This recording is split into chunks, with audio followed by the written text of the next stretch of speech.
Right. One guy betrays him. Yeah. The other 11 are hiding out. Right. Because they figure that they're going to get nailed too. Yes. So let him take the fall, and we'll hide out. And then the big spokesman of the group says, "I never knew the man." Yeah.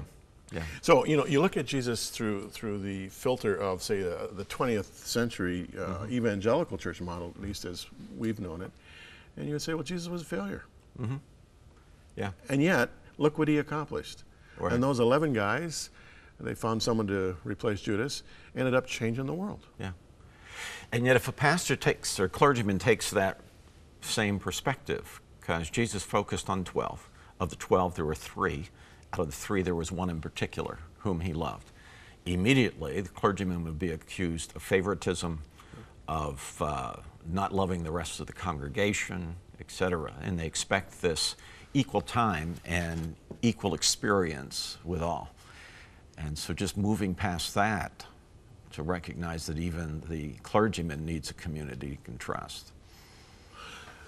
Dietrich Bonhoeffer wrote a classic book called Life Together. Yeah. Have you had a chance to read it? Yes. Yeah. And it's a translation from the German, and so it's a little awkward in the English in some places.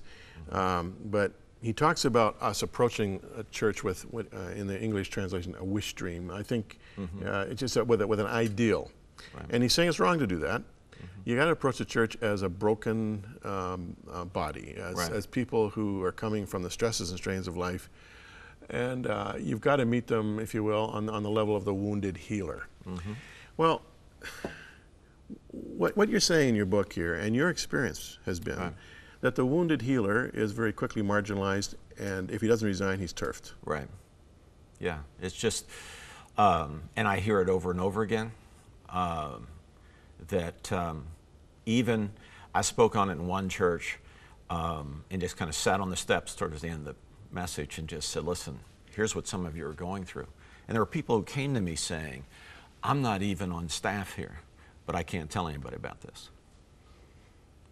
And the fear that they had. And so there on the one hand, there's counseling available to them at the church. On the other hand, they don't even feel that that's a safe place. Let's shift back to you here. Yeah. You went through this dark night of the soul. You sought treatment. You're taking meds. Tell us about life after the dark night. Right. Well, it was several years, almost 6 months before I could even walk to the mailbox, the post box. But I needed 3 avenues to take. One, I needed medical assistance. I needed to find and go to, and someone took me immediately to a psychiatrist who was not one who just writes scripts, but one who was a skilled psychopharmacologist to try and assess what was needed just to get to some level point at that point. Second was Christian counseling from someone that is their calling, their gifting, discernment. And the third was to walk with those who would be spiritual directors in my life, in the sense of not deserting me, walking with me. Dan Sutherland, who's a pastor in Kansas City, and Leighton Ford were 2 that wouldn't let me just fall by the wayside. And in the providence of God, both of them were there when everyone else, almost everyone else, ran the other direction. And so that's the hardest thing in a Christian's life. You think you have good friends until life hits the fan, and then you watch which way they run. Leighton Ford sat right across from me here several years ago, and we were talking about his life and ministry, brother-in-law to Billy Graham, large ministry. You need to know, from my perspective, it's a terrific thing to hear that a man with a ministry of that magnitude has concern for one pastor is going through a hard time. Yeah. That speaks well of his integrity. Yep. When did FutureLead come into being? Well, FutureLead was, there was another name for it, but it was even while I was pastoring, the idea that I would move towards this sort of ministry, redefining leadership in the church, in the marketplace, raising up men in particular who understood what that was all about. So it was there.